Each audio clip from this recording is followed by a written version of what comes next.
Bonjour Fred Massénias. Bonjour. Bonjour, je vous reçois aujourd'hui sur La Ruche Média TV pour une interview selfie, pour parler de Radio Vinyle, mais aussi de l'actualité. Voilà. Très bien.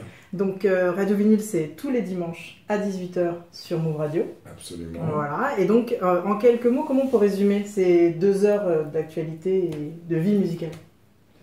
On va dire que c'est un plan serré sur la vie d'un acteur, pas obligatoirement un artiste, un acteur culturel, et qui fait écho au plan large et qui permet de lire un peu la société telle qu'elle est aujourd'hui.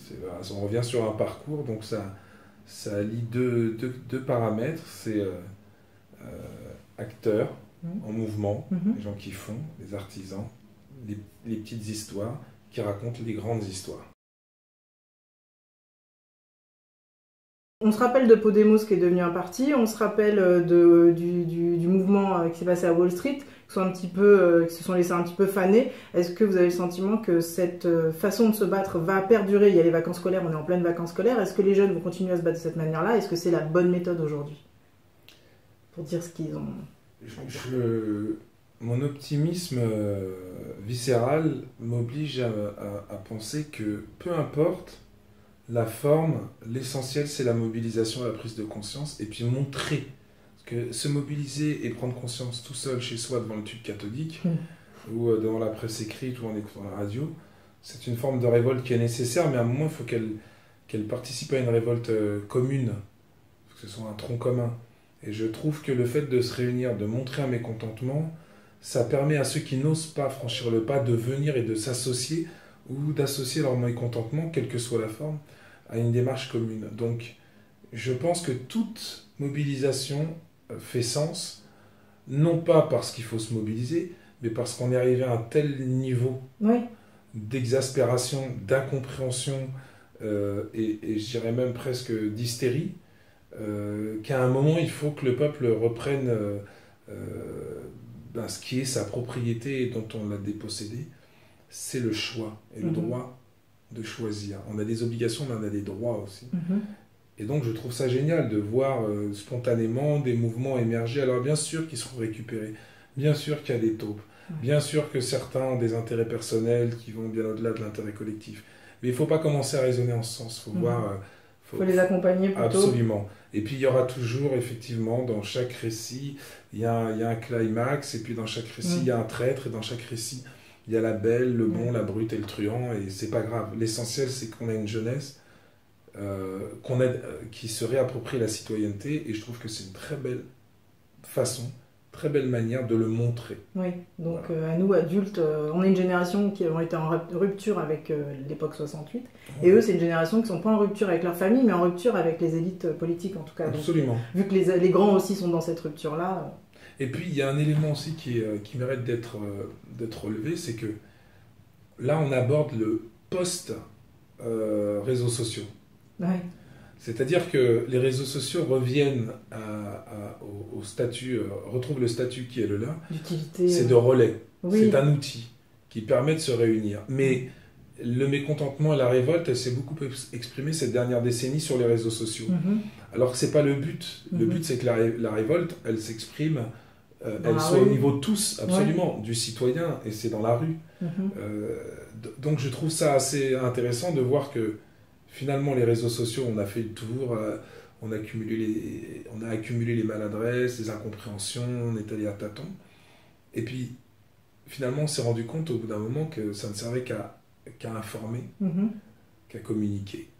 Et que le mécontentement, la meilleure façon de montrer son mécontentement reste quand même de faire corps, d'être ensemble, de descendre dans la rue, de se réapproprier le terrain.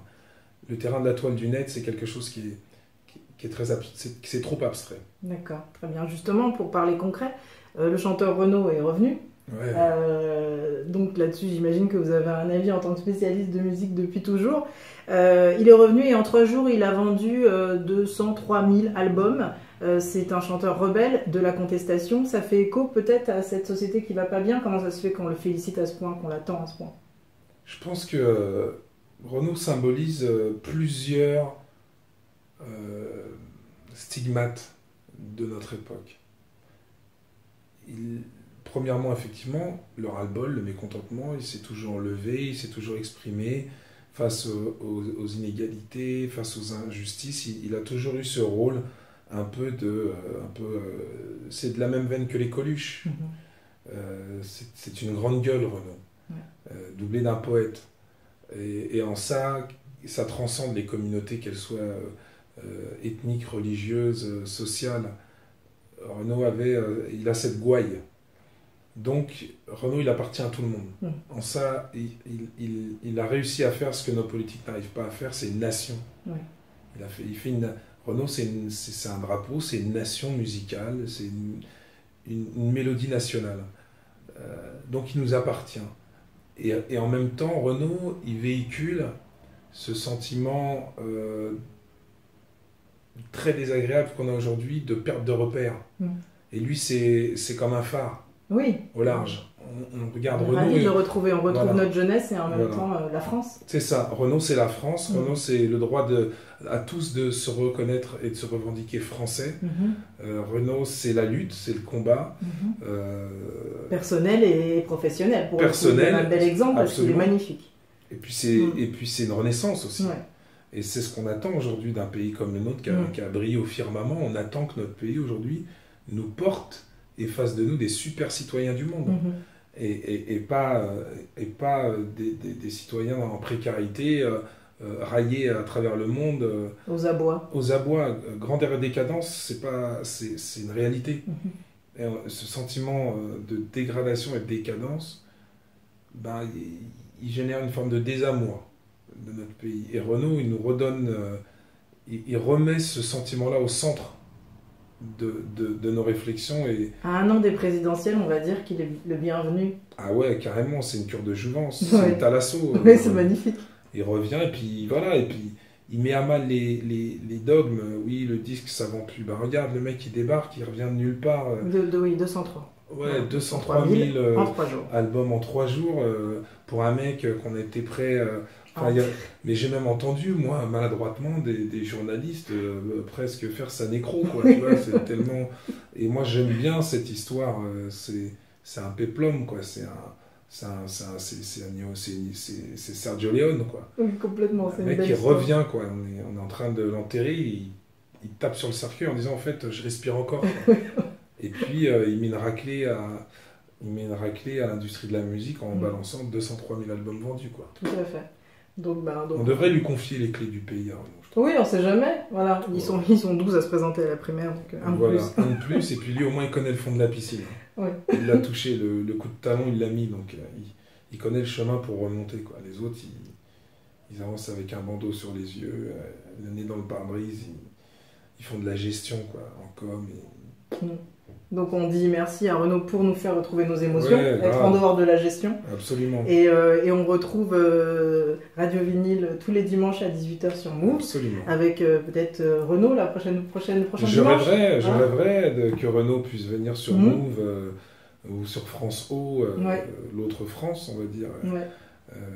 Je rêverais de pouvoir un jour être légitime dans ce type d'approche.